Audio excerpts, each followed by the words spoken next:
Trisha! Hayop ka! Bitawan mo ang anak ko! Hayop ka! Demonyo ka talaga! Anak naman natin to! Ako ang dapat mauna!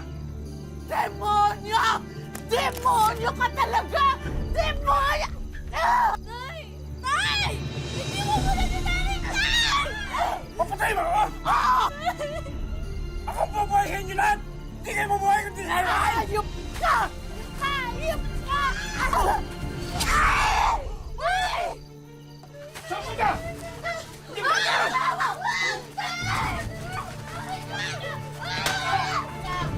Hayop ka! Hayop! Hayop! Hayop ka! Hayop!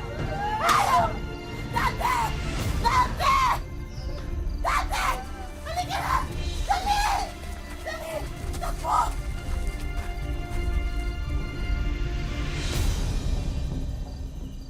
Teresa!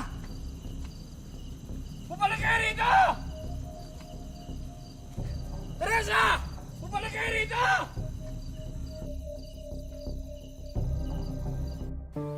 Lahat tayo ay dumarating sa punto sa ating buhay kung saan kinakailangan na nating magpakatatag at manindigan sa alam nating tama. Ganito ang naranasan ni Tere, isang ina na natutong lumaban para sa kanyang sarili at higit sa lahat para sa kanyang mga anak. Magandang araw po mga kapuso, ako po si Vicky Morales at ito ang Wish Ko Lang.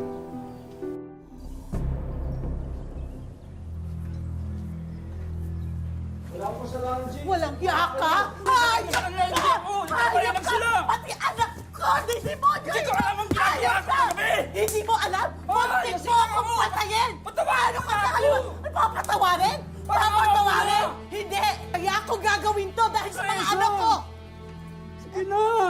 Mabulok ka sa kulong! Teresa! Bitawan mo ako! Teresa! Bitawan mo ako! Mabulok ka sa kulungan! Teresa! Pagsisisihan mo ito! Ako ang nag-aabuhay sa inyo lahat! Wala kang alam sa pagkahanap buhay! Kakayanin ko to! Tanggap ni Tere ang kahinatnan nilang mag-iina nang ipakulong ang kanyang mister. At kahit na siya pa'y buntis, titiisin niyang itaguyod ang mga anak niya ng mag-isa. Oh, bakit umiiyak? Nay, gutom na daw po siya eh. Ganun. Sige, maghahanap ako ng pagkain. Nay, gusto niya ako na lang po. Hindi na, dito ka na lang. Alagaan mo kapatid mo, ha?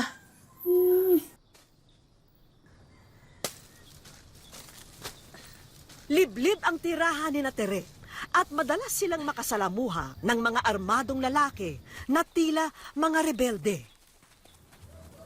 Ano ho yun? Kayo ho ba ang ina nitong mga bata? Opo, ako nga po.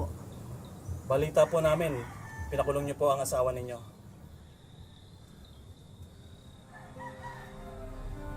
Kasi po sinasaktan niya po kami. Sinasaktan niya yung mga anak ko at muntik niya na akong mapatay. Sa susunod po, sa amin na po kayo magsumbong. Mas mabilis at permanente pa ang parusa namin. Sarap ng saging niyo ah. Gusto niyo ho ba? Sarap po ng saging. Sige po.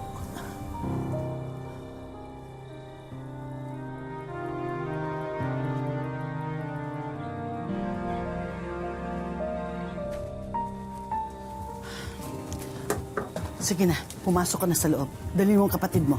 Hindi, mag-iigib po ako. Hindi na, dito ka na lang. Ako nang gagawa niyan. Huwag kayong lalabas at huwag kayong makikipag-usap sa mga taong hindi niyo kilala. Sige na. Sige po.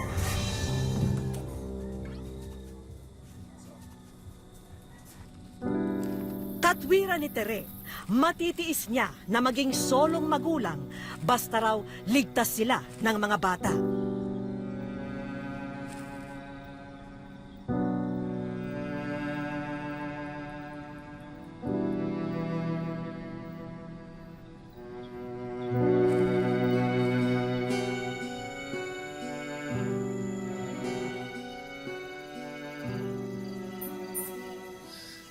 Diyos ko, hindi ko na po alam ang gagawin ko. Hindi ko na po alam kung paano bubuhayin ang anak ko.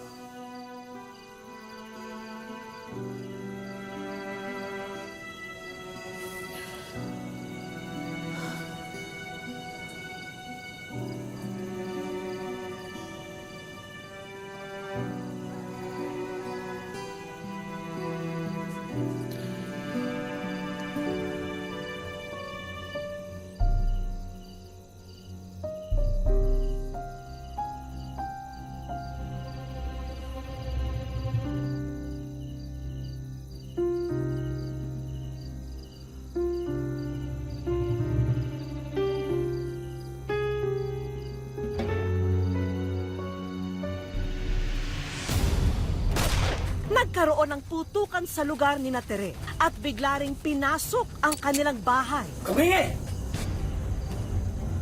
Sige. Sige, tapusin mo na ang paghihirap ko. Sige na, tapusin mo na. Punta! Kumingi! Sabihin mo, pag hinarap ako, wala kang nakita!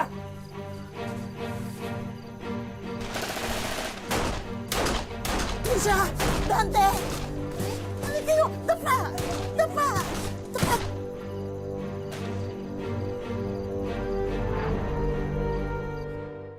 Ngayong wala na ang kanyang asawa na tanging naghahanap buhay para sa kanila, hindi na malaman ni Tere kung paano bubuhayin ang kanyang mga anak. Handa na sana siyang sumuko, pero siya'y natauhan at nabatid na hindi ito ang tamang lunas sa paghihirap nila.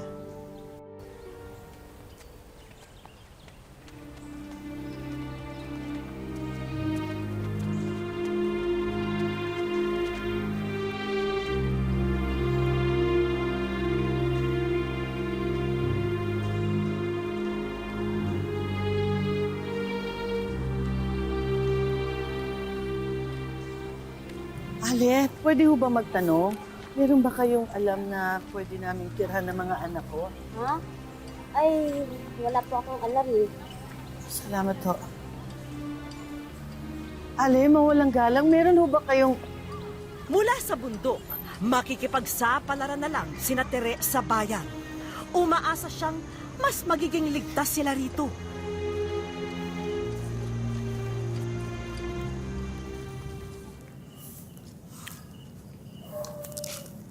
Nay, kailan kaya tayo magkakabahay ulit? Hindi ko rin alam, anak. Basta ang alam ko lang, hindi ako susuko, hindi ako titigil, at hindi ko kayo iiwanan. Saan kapatid mo? Dante? Dante! Dante? Dante! Dante? Dante! Saan ka ba galing? Tara, bilis na, Ha? bilis. At sandali, sandali muna. Saan ka ba galing? Sabi ko sa'yo, huwag kang lalayo sa amin ng ate mo, ha? Nauna ka pa pala dito sa amin, ha? Oh, ano? Nay! Nay, pwedeng bahay, oh. Ano ka ba? Hindi bahay yan. Truck yan.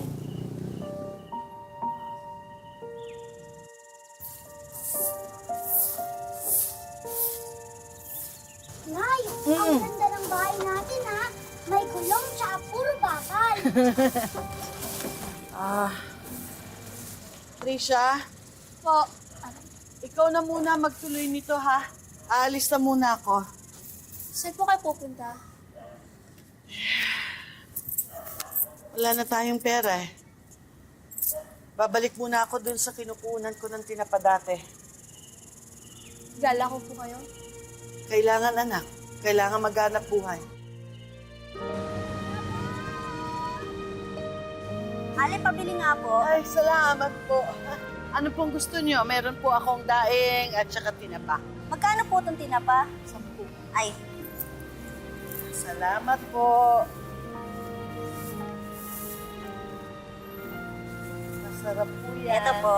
Salamat po. Thank you po. Salamat po. Tinapa! Tinapa! Masyado pa raw bata ang mga anak ni Tere para asahan sa ilang mga gawain. At doble sakripisyo ito para sa kanya dahil nalalapit na rin ang kabuwanan ng kanyang panganganak.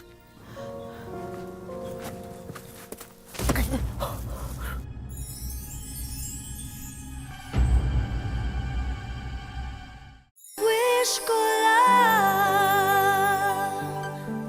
Nakahanap ng bagong tirahan sina Tere at kanyang mga anak sa isang abandonadong truck ng basura.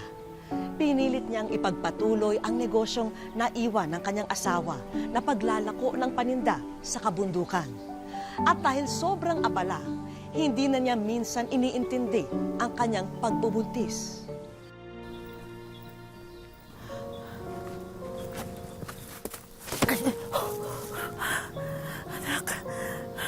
Anak, pasensya na.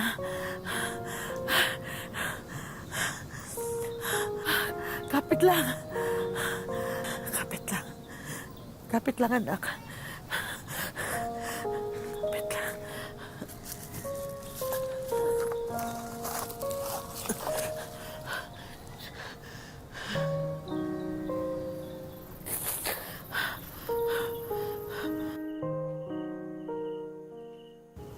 Nay, okay lang ba talaga kayo? Okay lang ako, anak. Gusto niya bukas punta ka sa health center. Pag may pagkakataon, pupunta ako. Tsaka, hihingi na rin ako ng bitamina para dito sa kapatid mo. Nay? Palagi na lang po ba tayong ganito?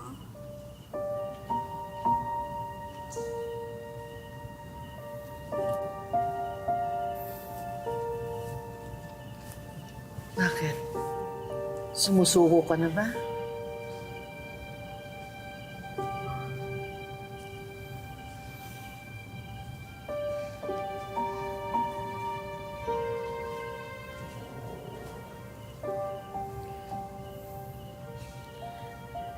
Alam mo,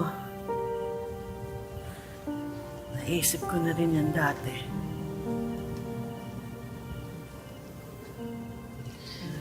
Pero kanina, nung nadapa ako, sabi ko sa kapatid mo, huwag kang susuko. Kapit lang. Huwag kang susuko. Nakinig naman siya. Kaya naisip ko, dapat siguro ganun din tayo. Hindi tayo sumusuko.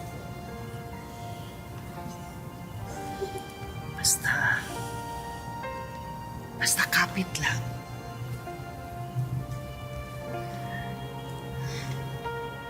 Huwag kang susuko. Oo, Nay. Hindi tayo susuko.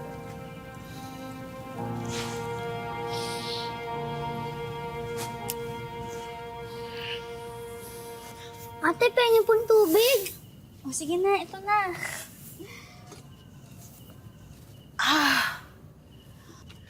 Ang kapatid mo sumisipa. Ah! Oh! Ah! Nay, ano gagawin ko? Pumunta kayo sa sete. Sige na, sabihin mo. Sabihin mo doon, mga anak ako. Sabihin mo. Sige po, Nay. Dalian niyo. Sige po, bibilisan na po namin.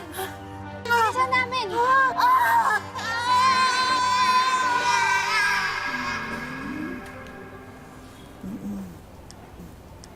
Kamusta po, Aling Tere? Medyo mabuti naman po. Bilib din ako sa inyo. Ngayon lang ako nakakita na nanganak sa truck ng basura. Hindi naman po sadya. Hindi na lang po siguro makapaghintay na lumabas itong aking anak. Totoo po ba sa truck na yung kayo nakatira?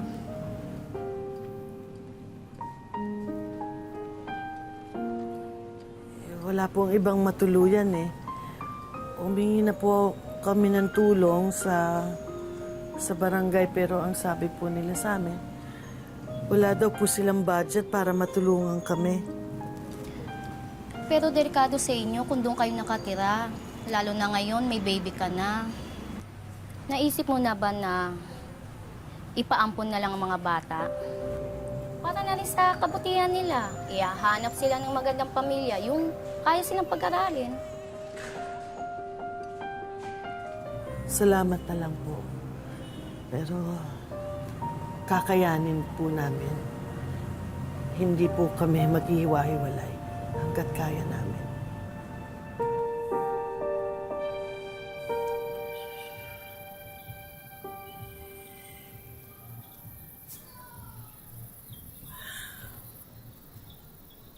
Trisha?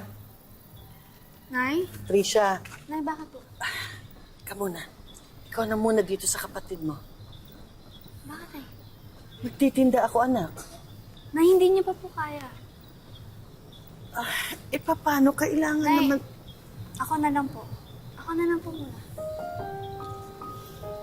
Anak, Nay, di ba nga po kayo mismo nagsabi, kapit na mabuti, pag bibitiw. Kaya Nay, pwede ba, pabigyan niyo muna ako tumulong. Tsaka mas kailangan kayo ni baby.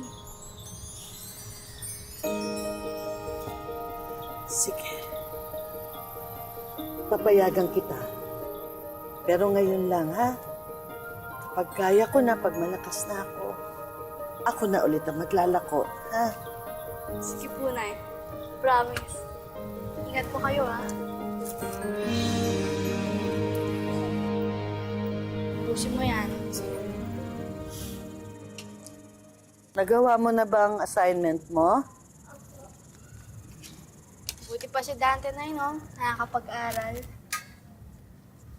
Nagkataon lang, anak. Kasi nagbukas yung bagong paaralan dyan sa barangay. Libre naman yun, eh. Nay, ako kaya, kailan kaya ako makakapag-aral ulit? Malay mo. Baka sa susunod, ikaw naman ang makapag-aral. Baka ikaw naman ang malibre sa eskwelahan. Ano yun? Huwag kang kikilos. Dito ka lang. Dito ka lang, anak. Ikaw na muna bahala dyan. Tama na yan, tama na yan. Hoy! Ano kayo, ha? Ano kayo? Bakit? Ano ba kayo, ha? Lalasing-lasing kayo tapos manggugulo kayo. Alis dito! Alis! Ikaw, anong ginagawa mo? Alis!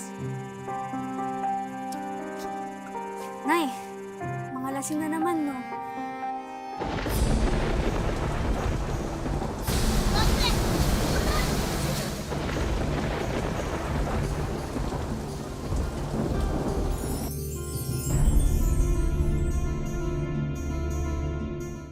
Wish ko lang.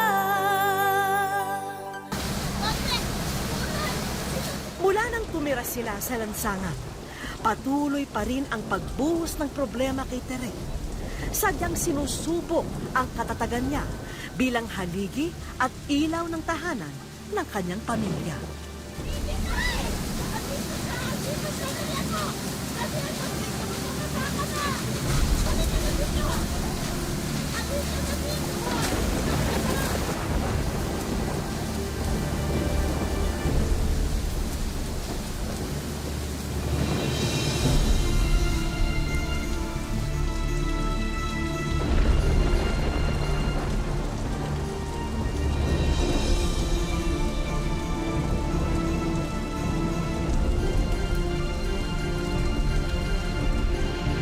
Aling Tere, hypothermia po ang nangyari sa kanya. Masyado po kasi siyang nalamigan. Kinakailangan niyo pong tumigil dito hanggat hindi po siya nagiging okay.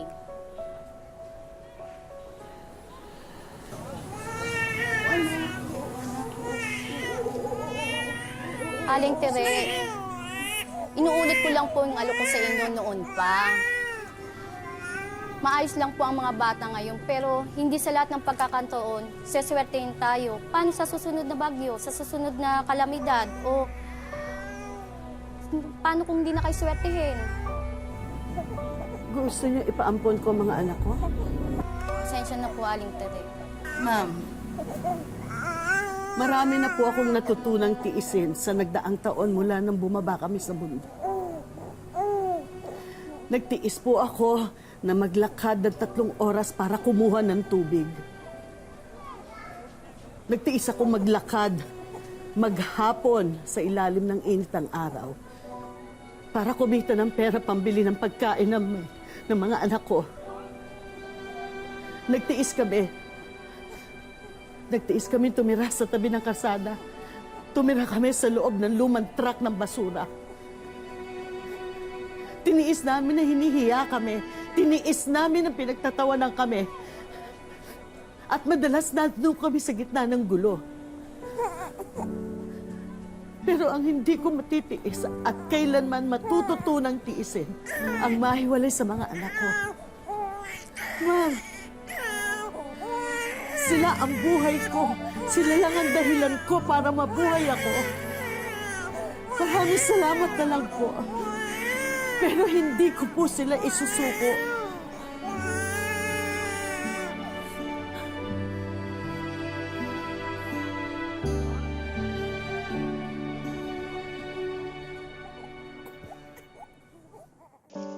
Bidyong ito ang dokumentaryong ginawa ng isang grupo ng mga mag-aaral na naantig sa buhay ni Tere at ng mga anak niya. Pero ang bangungot na pagtira sa lumang truck ng basura ay natuldukan na. Dito na sa payak na Bukirin sa Pililla, Rizal, namumuhay si Tere kasama ang 3 anak at ang bagong katuwang sa buhay. Mas maayos na po konti yung buhay ko ngayon sa dati kong naranasan na mabigat at mahirap. Mayroon akong kasama sa buhay na makatulong po sa akin sa araw-araw na pag-aano sa mga bata. Kaya ako nagpapasalamat din sa Panginoon. Gayunpaman, nananatiling determinado si Tere na magtagumpay sa buhay. Kasama ang 3 anak, binabaybay nila ang paanan ng bundok para manguha ng mga gulay na paninda na ihahain sa kanilang hapag. Titinda ako ng kalakal, inahango ko sa bundok. Kahit na sama-sama ko silang 3, kinaano ko. Nag-budget ko yung kinakita ko nga, minsan tag-100, minsan tag-200. Hindi rin tumitigil na mangarap at manampalataya si Tere. Alam niya kasing ito lamang ang pinakamatibay niyang sandata para malagpasan ang mga suliranin ng kahirapan. Naiisip ko rin nung ganun. Sana magbabago rin ang buhay namin balang araw. Hindi lang kami abang buhay ganito. Sabi ko sa sarili ko, abang ako nangangalakal, inaano ko sa Panginoon para hindi mabigat yung aking pamumuhay namin mag-ina. Ang plano ko sa kanila, makapag-aral sila, makapagtapos ng plano ko sa buhay. Habang pinapakita sa amin ni Tere ang Bukirin kung saan din sila nakikisaka, bubulaga ang isang ekstraordinaryong sorpresa. Dahil ang isa sa mga scarecrow o pambugaw sa mga ibon ay biglang gumalaw at maglakad papalapit sa kanila. Parang totoo kasi siya eh.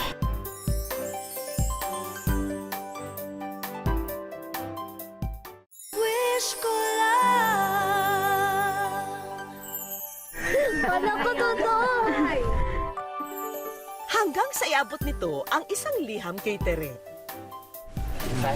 Salamat po. Masahin mo daw. Masahe mo. Marunong ka ba bumasa na? Hindi po. Hindi po Pero dahil hirap makabasa si Tere, tinawag na lamang namin ang mga estudyanteng unang gumawa ng dokumentaryo ng mag-iina, sina Jen at Angelica. Wow! Dear Wish ko lang, magandang umaga po. Alam ko po maaaring hindi niyo po mapansin ang mensaheng ito, pero nawa po, nagdadasal po ako at lumalapit po sa Diyos at sa inyo na mabigyan pansin niyo po ang munting dokumentary po namin. Umaasa po ako na matutulungan niyo po ako sa aking hangarin. Hindi makapaniwala ang lahat, lalo na't liham yun sa amin ng mga estudyante at humihiling na matulungan sila Tere. Yun po yung isa sa number 1 kong naisip, yung magkaroon po sila kahit simpleng sariling pangkabuhayan po na kahit na pwedeng hindi na malayo dun sa mga bata. Salamat. Maraming salamat. Abot langit naman ang pasasalamat ni Tere sa mga batang nagmalasakit para sa kanila. Alam ko may kaputihan puso ka at kabaitan sa mga mahihirap. Patutuloy mo yan.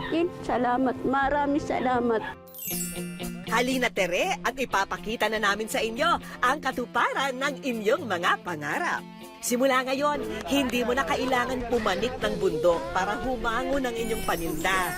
Ngayon, kailangan mo lang magprito at gumawa ng masarap na sarsa at siguradong papatok ang bago mong food stand. Nariyan din ang ilang gamit sa bahay para naman maging komportable ang inyong pamamahinga. Hindi po namin ina-expect na darating kagad yun. Pero hindi lamang yan ang inyong aginaldo dahil ang pinakamahuhusay na tanggapan sa buong Pililla, Rizal ay nagtulong-tulong para ibahagi ang libreng pag-aaral, financial assistance at training para sa buong mag-anak. Kaya po masaya lang kasi ako kasi nakatulong sa pinamilya namin. Marami pong salamat sa kanila po. Totoo raw na nakinig ang Diyos nang ibulong ni Tere ang lahat ng ito sa langit. Wala na yatang mas mapalad pa sa mga anak ni Tere dahil kapiling nila ang isang ilaw ng tahanan na kahit kailan ay hindi magsasawang magmahal sa kanila. Mabuhay ka, Tere! Bahagi na ng buhay natin ang mga pagsubok, ngunit lahat ng ito ay kayang pagtagumpayan kung tayo ay magpupursige at hindi susuko.